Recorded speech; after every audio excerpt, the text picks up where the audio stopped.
এখনো এত স্পষ্টভাবে প্রকাশ পায়নি। বাংলাদেশের লক্ষ লক্ষ সরকারি কর্মচারী ও কর্মকর্তা যে স্বপ্নটা দেখে আসছিলেন, সেই স্বপ্নটা আজ বাস্তবে রূপ নেওয়ার সবচেয়ে কাছে এসে গেছে। কর্মচারীদের সর্বনিম্ন বেতন ১৬,৫০০ টাকা এবং কর্মকর্তাদের সর্বোচ্চ ১,৪০,০০০ টাকা নির্ধারণের যে সিদ্ধান্ত ঘোষণা করা হয়েছে, সেটি এখন গেজেট প্রকাশের একেবারে শেষ ধাপে এসে দাঁড়িয়েছে। তারেক রহমানের সরাসরি তত্ত্বাবধানে পে কমিশন ও অর্থ মন্ত্রণালয় এখন দিনরাত এক করে কাজ করে যাচ্ছে। আজকের এই প্রতিবেদনে এমন কিছু নতুন তথ্য রয়েছে যা প্রতিটি সরকারি চাকরিজীবীর জানা দরকার। তাহলে দেরি না করে চলুন বিস্তারিত জেনে নিই। তার আগে একটাই অনুরোধ, যারা এখনো আমাদের চ্যানেলের সঙ্গে যুক্ত হননি তারা এখনই সাবস্ক্রাইব বাটনটি চাপুন এবং নোটিফিকেশন বেলটি চালু রাখুন, যাতে এই ধরনের গুরুত্বপূর্ণ আপডেট একটিও মিস না হয়। দর্শক, আজকের প্রতিবেদনে প্রবেশ করার আগে একটু পেছনে ফিরে তাকানো দরকার, কারণ একটা সমস্যার গভীরতা না বুঝলে সেই সমস্যার সমাধানের গুরুত্ব বোঝা যায় না। বাংলাদেশের সরকারি চাকরিজীবীরা গত কয়েক বছর ধরে একটি অদ্ভুত পরিস্থিতির মধ্যে আছেন। একদিকে দেশে তারা সবচেয়ে নিরাপদ চাকরি করছেন, অন্যদিকে সেই চাকরির বেতন দিয়ে সংসার চালানো ক্রমশ কঠিন হয়ে পড়ছে। বাজারে গেলেই মাথা ঘুরে যায়, চালের কেজি যা ছিল তার দ্বিগুণ হয়ে গেছে, তেলের দাম আকাশ ছুঁয়েছে, সবজির দাম এমন জায়গায় গেছে যে মাছ মাংস ছেড়ে দিয়ে শুধু সবজিও খাওয়ার সাশ্রয় থাকছে না। একটি শিশুর পড়ালেখার খরচ, কোচিং, বই, স্কুলের ফি এগুলো মেটাতে গেলে বেতনের বড় অংশই শেষ হয়ে যায়, আর বাড়ি ভাড়া তো আরেকটা বিশাল চাপ।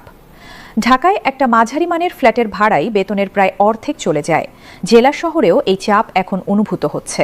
এই বাস্তবতার মধ্যে একজন সরকারি কর্মচারী কিভাবে দিন পার করছেন সেটা যদি কখনো কাছে থেকে দেখেন, তাহলে বুকটা ভারী হয়ে আসে। সকালবেলা বাজারে গিয়ে হিসাব করতে করতে কেনাকাটা করেন, মাসের মাঝামাঝি সময় পকেট ফাঁকা হয়ে যায়। তারপর পরিচিত জনদের কাছে হাত পাততে হয়, অফিসের আগাম বেতন নিতে হয়, কিস্তিতে সংসারের জিনিস কিনতে হয়। এই কষ্টের ছবিটা কেবল একজন কর্মচারী নয়, এটা তার পুরো পরিবারের ছবি। তার স্ত্রী জানেন, তার সন্তান জানে, তার বৃদ্ধ মা বাবা জানেন যে এই মাসে কতটা কষ্টের সংসার চলেছে। এই দীর্ঘ কষ্টের কথা মাথায় রেখেই আজকের প্রতিবেদনটি আরও বেশি তাৎপর্যপূর্ণ হয়ে উঠেছে, কারণ আজ 23 এপ্রিল 2026 তারিখে নবম জাতীয় বেতন স্কেল বাস্তবায়নের পথে এমন কিছু অগ্রগতির খবর এসেছে যা কর্মচারীদের দীর্ঘদিনের হতাশাকে আশায় পরিণত করবে। পে কমিশনের সূত্রগুলো আজ জানিয়েছে যে গেজেট প্রকাশের প্রশাসনিক প্রক্রিয়া এখন একেবারে চূড়ান্ত পর্যায়ে রয়েছে। যে কোনো দিন এই গেজেট প্রকাশিত হতে পারে এবং সেই মুহূর্ত থেকেই নবম জাতীয় বেতন স্কেল আইনি কাঠামোতে প্রবেশ করবে।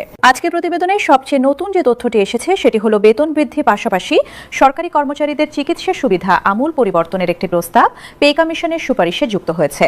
বর্তমানে একজন সরকারি কর্মচারী মাসে যে চিকিৎসা ভাতা পান তা দিয়ে একটি সাধারণ ডাক্তার দেখানোর খরচও মেটানো যায় না, কিন্তু নতুন বেতন স্কেলে চিকিৎসা ভাতা এমনভাবে নির্ধারণ করার প্রস্তাব করা হয়েছে যাতে একজন কর্মচারী তার পরিবারকে নিয়ে একটি মানসম্পন্ন স্বাস্থ্য সেবা নিতে পারেন। এই পরিবর্তনটি হয়তো অনেকের দৃষ্টিতে কম গুরুত্বপূর্ণ মনে হতে পারে, কিন্তু বাস্তবে এটি অত্যন্ত তাৎপর্যপূর্ণ, কারণ দেশের সাধারণ সরকারি কর্মচারীদের সবচেয়ে বড় আর্থিক ধাক্কাটা আসে অসুস্থতার সময়। একটু বড় কোনো অসুখ হলেই কয়েক মাসের বেতন এক নিমিষে উড়ে যায়। নতুন চিকিৎসা সুবিধা এই ধাক্কাটা কমিয়ে আনতে সাহায্য করবে। দর্শক, আজকের বৈঠকে বাড়ি ভাড়া ভাতার বিষয়েও একটি গুরুত্বপূর্ণ আলোচনা হয়েছে।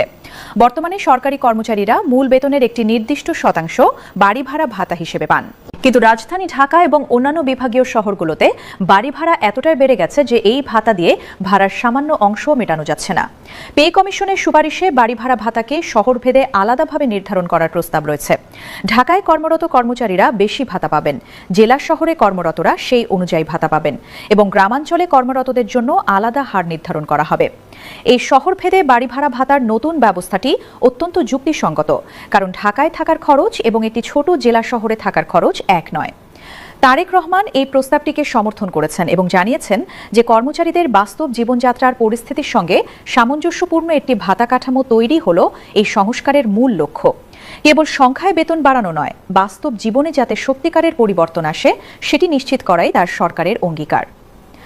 দর্শক, আজকের প্রতিবেদনে পে কমিশনের চেয়ারম্যান একটি অত্যন্ত গুরুত্বপূর্ণ বিষয় তুলে ধরেছেন। তিনি বলেছেন যে নবম জাতীয় বেতন স্কেলে শুধু বেতন বৃদ্ধি নয়, বেতন কাঠামোর আধুনিকায়নও করা হচ্ছে। অর্থাৎ বেতন নির্ধারণের যে পুরনো পদ্ধতি ছিল সেটাকে ঢেলে সাজানো হচ্ছে। নতুন পদ্ধতিতে কর্মচারীদের কর্মদক্ষতা ও অভিজ্ঞতার উপর ভিত্তি করে বেতন বৃদ্ধির সুযোগ রাখা হবে। যে কর্মচারী ভালো কাজ করবেন, দক্ষতার পরিচয় দেবেন, তিনি দ্রুত বেতন বৃদ্ধির সুযোগ পাবেন। এটি কর্মচারীদের মধ্যে প্রতিযোগিতামূলক মনোভাব তৈরি করবে এবং সরকারি সেবার মান উন্নত করবে। এই বিষয়টি নিয়ে তারেক রহমান বিশেষভাবে উৎসাহী। তিনি মনে করেন যে কেবল বেতন বাড়ালেই সরকারি প্রশাসনের মান উন্নয়ন হবে না, যদি না কর্মীদের মধ্যে ভালো কাজ করার একটা প্রণোদনা তৈরি না হয়। দক্ষতা ভিত্তিক বেতন বৃদ্ধির এই পদ্ধতি সেই প্রণোদনা তৈরি করবে এবং সরকারি চাকরিকে আরও গতিশীল ও ফলপ্রসূ করে তুলবে। দর্শক, আজকের প্রতিবেদনে একটি বিষয় বিশেষভাবে উঠে এসেছে যা অনেক কর্মচারীর মনে প্রশ্ন জাগাচ্ছিল। সেটি হলো মহার্ঘ ভাতার বিষয়টি। বর্তমানে অনেক কর্মচারী মহার্ঘ ভাতা পান, যা মুদ্রাস্ফীতির বিপরীতে একটি সুরক্ষা হিসেবে কাজ করে। নতুন বেতন স্কেলে এই মহার্ঘ ভাতার ব্যবস্থা রাখা হবে কিনা সেটা নিয়ে অনেক কর্মচারীর মধ্যে সংশয় ছিল। আজকের বৈঠকে পে কমিশনের চেয়ারম্যান স্পষ্ট করে জানিয়েছেন যে নতুন বেতন স্কেলেও মুদ্রাস্ফীতির সঙ্গে সামঞ্জস্য রাখার একটি ব্যবস্থা থাকবে। প্রতি বছর মুদ্রাস্ফীতির হার বিবেচনায় নিয়ে বেতনে একটি স্বয়ংক্রিয় সমন্বয়ের প্রস্তাব রয়েছে। এটি নিশ্চিত করবে যে নতুন বেতন স্কেল কার্যকর হওয়ার পরেও মুদ্রাস্ফীতির কারণে করকৃত আয়, রক্ষিত আয় কমে না যায়।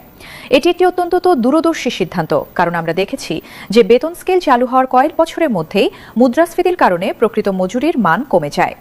স্বয়ংক্রিয় সমন্বয়ের ব্যবস্থা থাকলে এই সমস্যাটা অনেকটাই কমে আসবে এবং কর্মচারীরা দীর্ঘমেয়াদেও তাদের ক্রয় ক্ষমতা ধরে রাখতে পারবেন। আজকের বৈঠকে অর্থমন্ত্রী আমির খসরু জানিয়েছেন যে নবম জাতীয় বেতন স্কেল বাস্তবায়নে যে বাজেট প্রয়োজন তার অর্থায়নের বিষয়ে একটি সুনির্দিষ্ট রোডম্যাপ তৈরি হয়েছে। আংশিক বেতন স্কেলে যে ৭৫,০০০ কোটি টাকা লাগবে তার একটি বড় অংশ আসবে জাতীয় রাজস্ব বোর্ডের বাড়তি কর আদায় থেকে।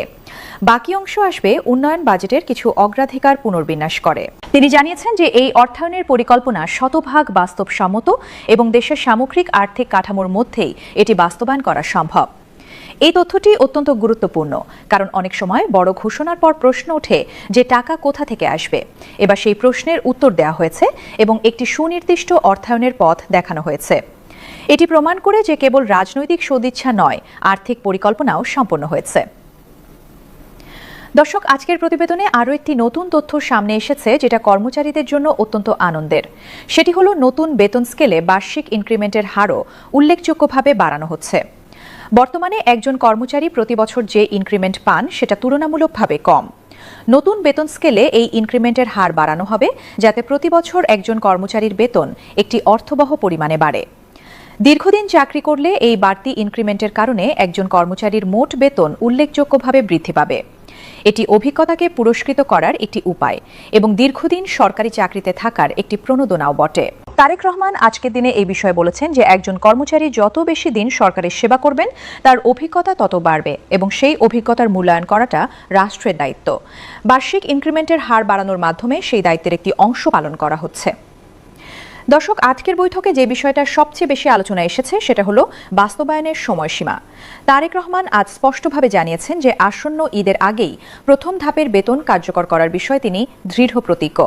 গেজেট প্রকাশ হওয়ার পর দ্রুততার সঙ্গে প্রতিটি সরকারি দপ্তরে নতুন বেতন কার্যকর করার নির্দেশনা পাঠানো হবে। অর্থ মন্ত্রণালয় ইতোমধ্যে এই নির্দেশনার খসড়া তৈরি করে রেখেছে যাতে গেজেট প্রকাশ হওয়া মাত্রই সেটি সকল দপ্তরে পাঠানো যায়। এই প্রস্তুতি প্রমাণ করে যে কেবল ঘোষণা নয়, বাস্তবায়নের পুরো পথটাও মাথায় রাখা হয়েছে। পে কমিশনের চেয়ারম্যান আজকের বৈঠকে একটি কথা বলেছেন যা অত্যন্ত তাৎপর্যপূর্ণ।